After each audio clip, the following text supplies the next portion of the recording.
Good evening and welcome to the BBC News at 6. This is the face of the man the FBI suspects of planting at least 3 bombs in New York and New Jersey at the weekend. He was captured this afternoon in a shootout with the police. He is 28-year-old Ahmad Khan Rahami, a naturalized US citizen who was born in Afghanistan. He's also being linked to a backpack containing at least 5 explosive devices found overnight at a train station near his hometown in New Jersey.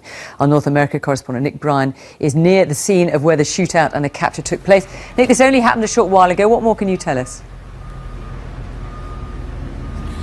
Well, early this morning, millions of people living in the New Jersey and New York area received a text alert from the police telling them to be on the lookout for a suspect in the New York bombing and warning them that he may be armed and dangerous. Well, a little over an hour ago, in this suburban street behind me, following a shootout with the authorities, he was taken into custody.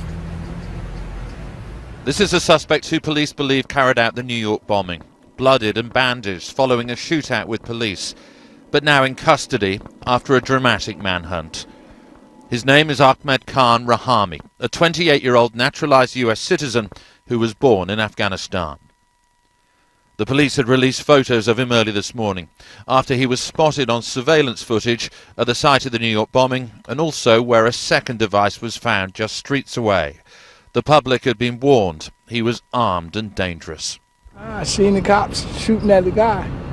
From there, that was a history of a Vic. About 12 shots rung out. I guess he got him by then. The morning started with 2 bomb squad robots investigating a suspicious package, which exploded before they could even deactivate it. It had been left near a railway station in the town of Elizabeth, New Jersey, and the blast clearly took detectives by surprise. This is the town where Ahmad Khan Rahami lives, and an investigation quickly turned into a manhunt. The FBI carried out searches at his family's business, a fried chicken restaurant where the authorities say he worked.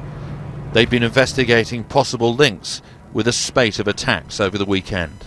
They began on Saturday morning when a pipe bomb exploded ahead of a charity run for Marines in New Jersey. Nobody was injured. That was followed on Saturday evening by an explosion in Chelsea, New York, which injured 29. A second device was found nearby. Both were shrapnel-filled pressure cookers. The same evening, 9 people were stabbed at a Minnesota shopping centre by a man of Somali origin who was later shot dead by police. So-called Islamic State has claimed responsibility. And then late yesterday evening, the backpack with explosive devices was found in New Jersey. Speaking in New York, a city that only last week commemorated the attacks of 9/11, the president was defiant. By showing those who want to do us harm that they will never beat us, by showing the entire world that as Americans we do not and never will give in to fear, that's going to be the most important ingredient in us defeating those who would carry out terrorist acts against us. On the streets of New York, what authorities are calling the biggest security presence this city has ever seen, with 1,000 additional police officers and National Guardsmen protecting key sites. This week's security was already going to be tight, with more than 130 heads of state and government attending the United Nations General Assembly. But extra precautions are now being taken.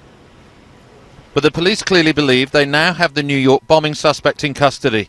One of the questions now, was he a lone wolf or part of a wider plot? Nick Bryan, BBC News, New Jersey.